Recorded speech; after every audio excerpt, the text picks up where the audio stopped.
একসাথে যুদ্ধ করব, একসাথে মরবো। এখনো বলছি একসাথে ভোট করব, যে জয়লাভ করে তাকে ফুলের মালা দিয়ে। আর হাফিজুল্লাহর জন্য এমনি আমার একটু দুর্বলতা আছে ভাই। আল্লাহ হাফেজ, বাংলাদেশ জিন্দাবাদ। বলতে চাই, শুনে নেন, আর হাফিজুল্লাহ বলেছে যা হয়েছে বাণিজ্য, আল্লাহর ওয়াস্তে আর বাণিজ্য করবেন না। কিছু কিছু টেন্ডার হয়েছে, সেগুলির কাজ করেন, সুন্দরভাবে কাজ করেন। 1 নম্বর কথা শেষ। 2 নম্বর, গণকবর হবে ইনশাআল্লাহ। আমরাই করবো গণকবর। ভোটের আগে ফস করে, ভোটের পরে ফস করে না, আমরা ওই রাজনীতি করি না ভাই। গণকবর হবে ইনশাআল্লাহ। 3 নম্বর, এই যে রাস্তা, এটা ইয়ার হাফিজুল্লাহ হইলেও হবে, খালেদ সাইফুল্লাহ হবে, আমি হইলেও হবে, কারণ একসাথে কাজ করবে ইনশাআল্লাহ।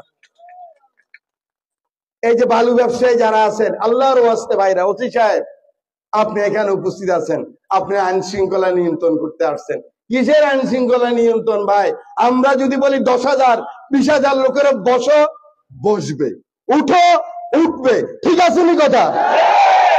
তো কিসের আইন শৃঙ্খলা করবেন আপনি? ওইটা করেন। বালু যারা এমনি নিয়ে যায়, এই যে বালু নিয়ে যায়, ট্রাকগুলি খালি থাকে, ওখানে যে নিয়ম, সেই নিয়ম অনুযায়ী করুক না ওসি সাহেব। সেটা করতে পারেন না কেন ভাই?